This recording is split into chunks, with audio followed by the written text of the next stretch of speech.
จนต้องจากลาคนที่เฮาตามหาเป็นยังคือบ่สมใจให้ของทางอีกพันปี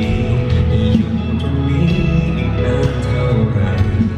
ขอเพียงแค่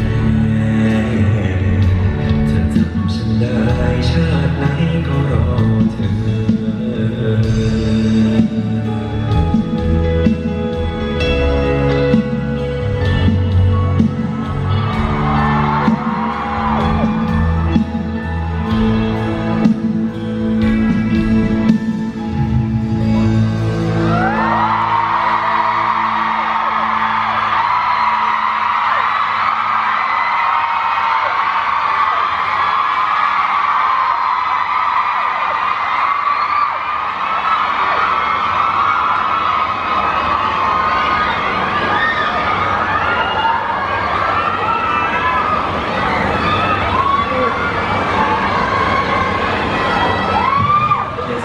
เทสครับเทสผู้ครองมาแล้วชนะ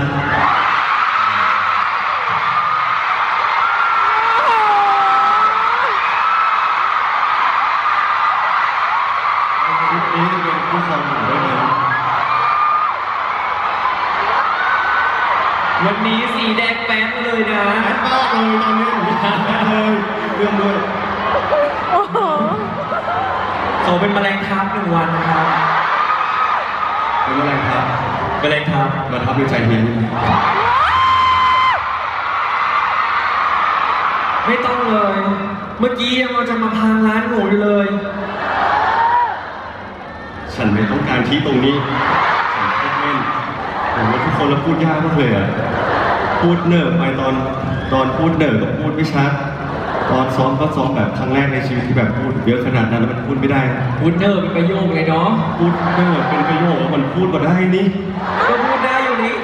นี่มันตายไม่ใช่เหรอเนี่ย โอ้โหมันส่งเหนือใต้ออกตกเลยตัว ครับ ครับผม และแล้วก็มาถึงพาร์ทนี้นะครับ พาร์ทที่รู้สึกว่าจะต้องให้ทุกคนเข้ามาจอยกันแล้วแหละ ดูจากสีชุดหนู โอ้โห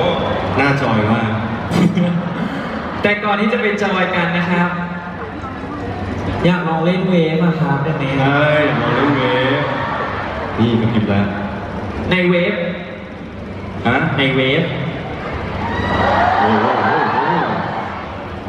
เอาโอ้โหไหนมาดูซิ คนหลังนั้น วันนี้เราจะมาแบทเทิลกันใช่ไหมเฮีย ก็ได้มา มิวสิก รู้จักมิวสิก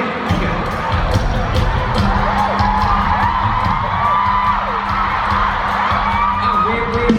ย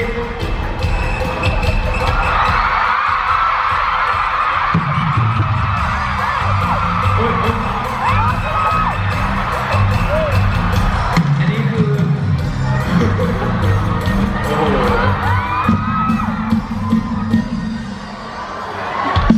ลีลาใช้ได้อยู่นะเนี่ย มาเลยบอกเลยวันนี้นะครับ บอกเลยวันนี้ว่าไง มันแน่ วันนี้ แต่ก่อนอื่นเอาเวฟกันก่อน ก่อน ถ้าผมกับเฮียชูมือไปทางไหน ยกมือขึ้นมาโอเค โอเค ไหน ทางไหนอินบอส ได้ยินไหมจะดังไหมถ้าได้ยินชูมือขึ้นมาหน่อยครับ งดงามมาก มา เอาเลยไหมเฮีย เพียงห้อง พร้อมเลย พร้อมเลย เริ่มจากนี่ก่อน ฝั่งนี้โอเค one two 3 go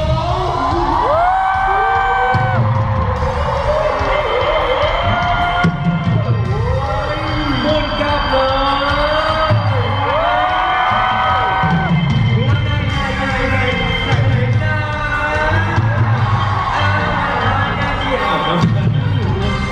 ถ้าทำท่านี้พร้อมกันทุกคนนะ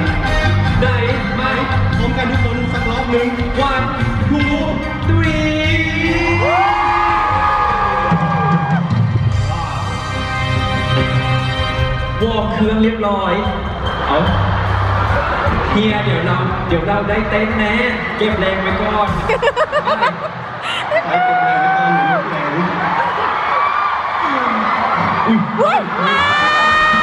ยังไม่ทันร้องเลยหมดแล้วอ่ะ โอ้สนุกค่ะ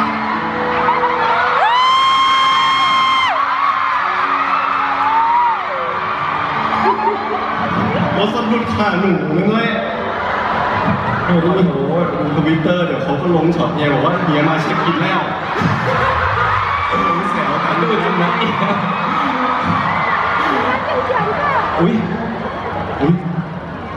หนูมีเพลงหนึง เพลง เพลงที่วันนี้ เป็นเพลงลูกทุ่งเพลงหนึ่ง เป็นเพลงลูกทุ่งต้องร้องเป็นทุ่งไหม เสียงนักร้องหัวจนมันริก ควิดตองปิ๊กกะติ๊กกะจอง ไหนเอาใหม่เสียงนกร้องหัวจนมันริก ควิด จับกุยจับกุยเว้ยอย่าเป็นเจ้าของร้องได้แค่นี้แหละ วันนี้มีเพลงใหม่ ไม่ใช่เพลง แต่เฮียอยากฟังอีกเพลงเมื่อวานอีกอะ ลีดอะไรอ่ะอ่ะเป็นซีน้ำทางมาค่ะน้องเลยเป็นทางเป็นซีน้ำทาง เอ้ยเฮ้ยอันนี้มันลูกทุ่งอะ เวอร์ชันลูกทุ่ง ไม่เหมือนทีมแบนด์ลูกทุ่งหรอตึ๊ด ตึ๊ด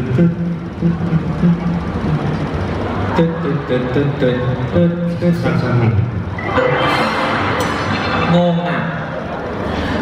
มาเฮีย มา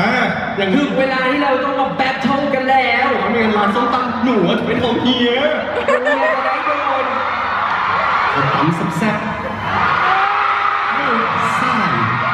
พริก20 เม็ด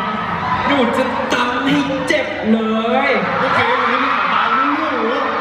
จัดให้แรงๆพร้อมจะเจ็บหรือยังทุกค โอ้ น เจ็บยังครับเดี๋ยวเฮียขอไปเต็มตัวก่อน โอเค ทรมานเหมือนกันนะพูดอย่างนี้เขาไม่เข้าใจเจอกัน เจอกัน มาทุกคนเพลงนี้นะครับ ต้องสัญญากันก่อนว่า ทุกคนจะต้อง